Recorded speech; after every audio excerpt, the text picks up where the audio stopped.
The next thing, you didn't ask this one, but the people say Wahhabi. Catch yourself before you say that. Stop yourself. The other word I told you is the Arabic word, so is this. It means to bestow, to give.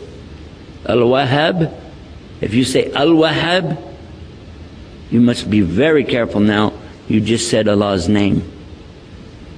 Allah is Al-Wahhab. He is the bestower, the ultimate bestower. So you don't take Allah's name and play with it like that.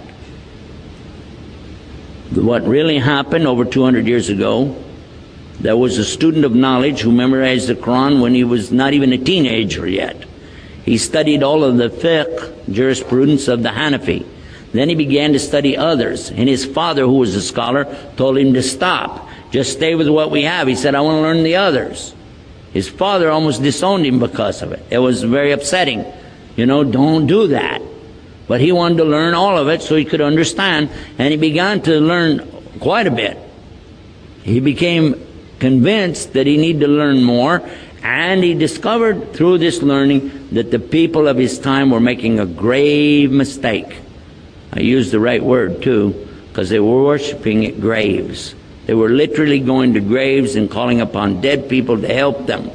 Righteous people, good people, but they're dead.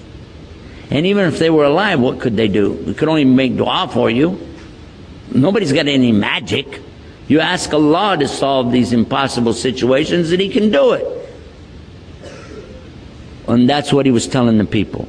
And some of those who were making money or getting good position in the community out of these grave worshiping deals took exception to his group because they came in and kicked over all of these monuments on these graves.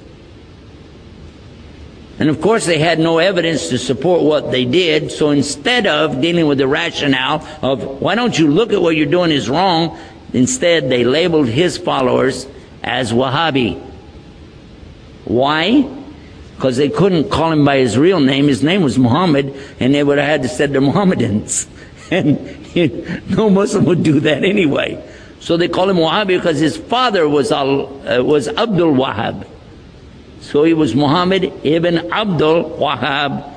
And he wrote a book called Kitab al-Iman. The book, if you read it and take the cover off and you don't know who wrote it, you'll say, this is a great book. It's very good about the belief in Allah is one and the teachings that come with it. It's kind of like a workbook. It just has a few verses or something and then tells you to go look up the rest of it. And it was given to some scholars who were attacking and saying, these Wahhabi people, so and so on. So what do you think about Kitab al-Iman? Says it's a bad book, don't read it. It's okay. So they gave him the book without the cover on it. Didn't tell him. This is a scholar. I'm not going to tell you who. Big scholar. Current. He read it and he loved it. He said, this is the aqidah of a real Muslim, the belief system of a real Muslim. And when they said, well, here's the cover for the book, and he went, huh? And he said, astaghfirullah, I made a mistake. Big mistake. All of us need to understand that whenever somebody doesn't want to admit their mistake, it's a lot easier to point and say, he's a Wahhabi. They're so-and-so. They're such and such. Rather than admit what? And we're going to go back and look again at what we said in our speech. The king has no clothes. Ooh. All of us make mistakes. Just admit it. What is the big deal? Only Allah is free of mistakes.